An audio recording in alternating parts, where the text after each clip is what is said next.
Good morning mga boss.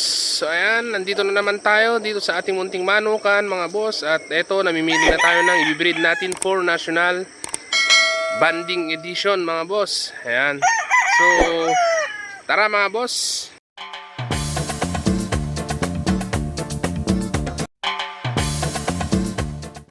Ayan, at eto nga mga boss. Hawak-hawak ko itong original na sweater natin, sweater Boston natin, galing kay Mr. Martin Escolin mismo mga boss. Ayan. So eto, ginamit na natin ito mga boss. At iuulit lang natin kasi nga maganda yung mga pinapakita ng mga anak niya. Although ngayong elims ng mga boss ng WPC National Edition is hindi natin nasubukan tong anak nito kasi may bago tayong nabili nung last at yun ang sinubukan natin. So etong anak nito masusubukan na ng bumili sa atin mga boss. Pero nung last na WPC last year, maraming nanalo dito mga boss. Kaya ipapakita ko sa inyo kung ano yung nito mga boss. Ayun oh. At may nahulog pa nga na itlog niya mga boss oh. Nangingitlog na siya. Yun, hawak-hawak ko siya, biglang nahulog yung itlog niya. So eto mga boss, kung titignan nyo yung haba ng paa, sakto lang mga boss oh. Ayan. Sakto lang. Tapos mas mahaba yung paa kesa dun sa binti mga boss. Ayan. Tapos kung kakapain nyo mga boss dito, kung kinakapain nyo dito, wala kayong masasalat na buto mga boss. Ito yung natin, original na Escolin natin. Tapos kung makikita nyo yung ulo mga boss, ayan. At kung titignan nyo dyan pa ganyan mga boss is, makikita nyo yung sa ilalim, sa taas, makikita nyo mismo yung mata niya, naluwa siya mga boss. Tapos pulang-pula yung mata. Ayan. Tapos yung katawan niya sakto lang, hindi siya mataba. Hindi naman siya payat mga boss. Ito kukunin na natin nanggaling doon sa range. Ito kukunin na natin, lalagay na natin doon sa ating cage mga boss, doon sa bahay para ipupurga na natin sila. Pero diyan, although diyan napupurga naman sila ng regular, pero at least doon pupurgahin pa rin natin. Bibigyan na natin ng vitamins mga boss para ready na siya. Ayan.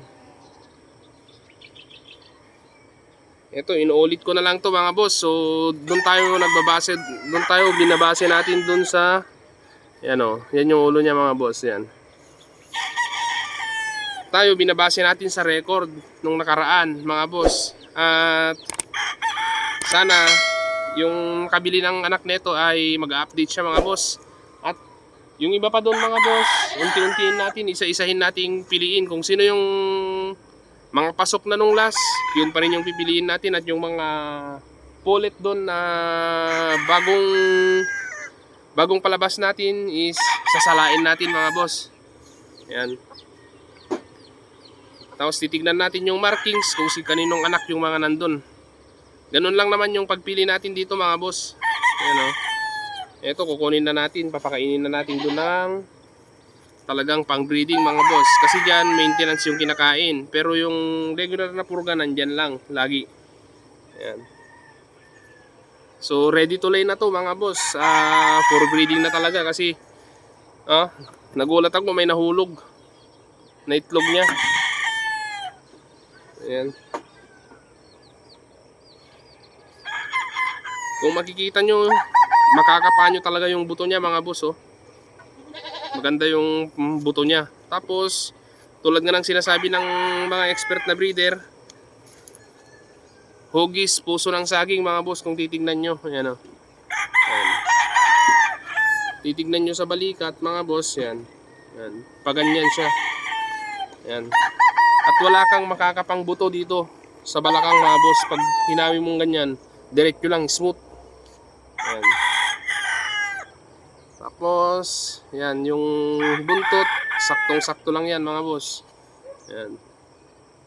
Pakpak, yan o. Tapos makikita nyo dito mga boss, dito sa may tagiliran dito, matigas yung buto niya mga boss oh. Ayan. So ayan lang mga boss, ganun lang tayo kasimpleng magpili ng ating mga panlaban, pang breed. Ito oh, paa, tingnan natin yung tindig ng paa mga boss, kung diretso ba. Ayan, ayan oh, diretso mga boss oh. Tapos tignan natin yung sukat ng paa. Ayan, yun yung unang-unang tine-check natin mga boss, sukat ng paa.